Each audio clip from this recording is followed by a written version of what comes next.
L'honorable député de St. Albert, Edmonton. Thank you, Mr. Speaker. I rise in strong support of the Conservative motion before this House this afternoon, calling on this government to finally come up with a plan to end the federally related COVID restrictions and mandates, including this government's punitive and discriminatory vaccine mandates. Mr. Speaker, when it comes to the mandates, the Prime Minister says he's merely following the science. Well, if the Prime Minister was really following the science, he would listen to public health officials across Canada, including Canada's Chief Public Health Officer, Dr. Theresa Tam, who has stated that all existing public health measures need to be re-evaluated, including vaccine mandates. But make no mistake about it, Mr. Speaker, the Prime Minister is not interested in the science. He's interested in politicizing the pandemic, dividing Canadian society, and demonizing Canadians for making a personal health choice. Repeatedly, the Prime Minister has used incendiary and hateful rhetoric against his fellow Canadians for merely making a personal health choice. He even went so far as to say, do we tolerate these people? Do we tolerate these people? Those are the words of the Prime Minister against his fellow Canadians. Needless to say, history will not judge the Prime Minister kindly for his recent hateful words or his recent actions. Mr. Speaker, the Prime Minister's mandates have not done much to keep Canadians safe, but they have destroyed lives, they've destroyed livelihoods, they've eroded personal freedoms, they've pitted one Canadian against another, and they've infringed upon the rights and freedoms of Canadians, including privacy rights. And it is on the issue of privacy rights that I wish to spend the balance of my time, Mr. Speaker. Mr. Speaker, in a free and democratic society, governments respect the privacy of their citizens. To underscore the importance of privacy rights, earlier this week, when the Privacy Commissioner appeared before the Ethics Committee, he stated that privacy is a human right. In May 2021, the Privacy Commissioner of Canada, along with all provincial and territorial privacy commissioners, issued a joint statement on what they had contemplated would be vaccine mandates imposed by governments.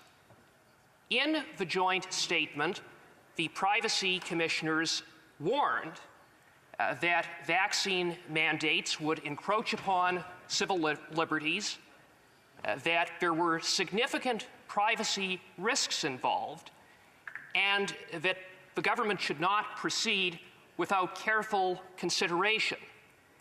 And having regard for those significant privacy risks, the joint statement stressed the importance of the government doing its due diligence in seeing that before any such mandate be introduced, that all applicable privacy laws would be complied with and that privacy best practices would be adopted.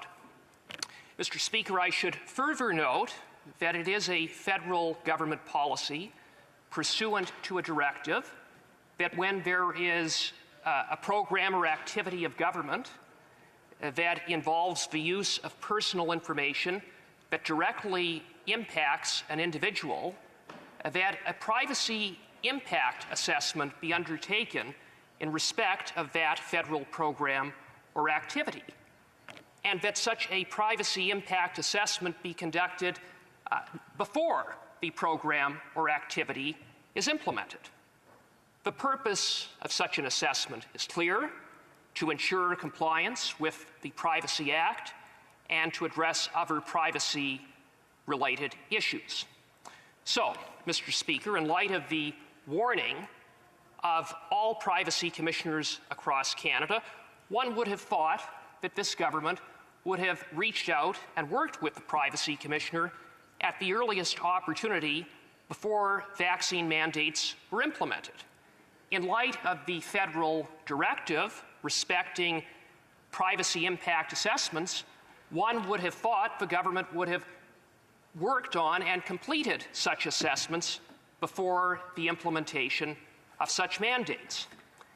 In order to learn more about what this government has done or failed to do with respect to protecting the privacy rights of Canadians, my colleague, the Honourable Member for Oshawa, and I wrote to the Privacy Commissioner.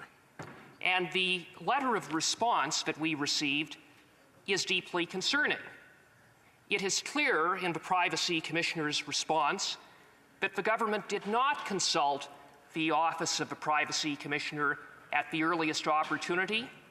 Indeed, in many cases, the Privacy Commissioner was contacted at the 11th hour.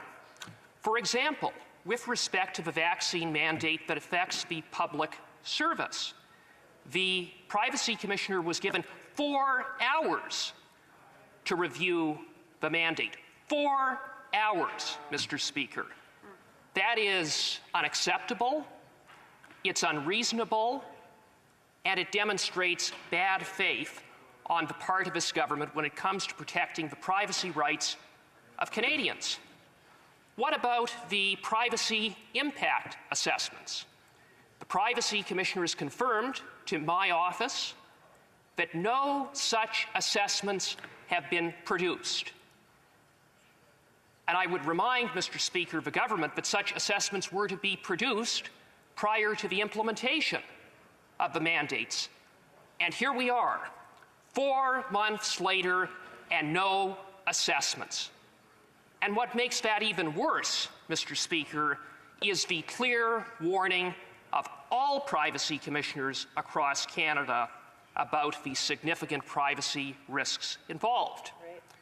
Sadly, Mr. Speaker, this is not an isolated incident, but part of a disturbing trend on the part of this government to disregard the privacy rights of Canadians.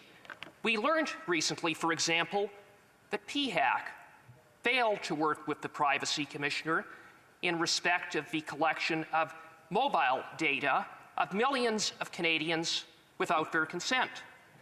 Then there is the case of Statistics Canada, which was caught with unjustifiable plans to collect data of Canadians in respect of their financial transactions without their consent. One would expect to see this happening in communist China, but not in Canada. And yet it is happening in Canada under this government's watch. The continued systematic disregard for the privacy rights of Canadians by this government is leading us on a dangerous path. It's time to reverse course. It's time to end this massive overreach and restore freedom. It's time to end the mandates, Mr. Speaker. Thank you.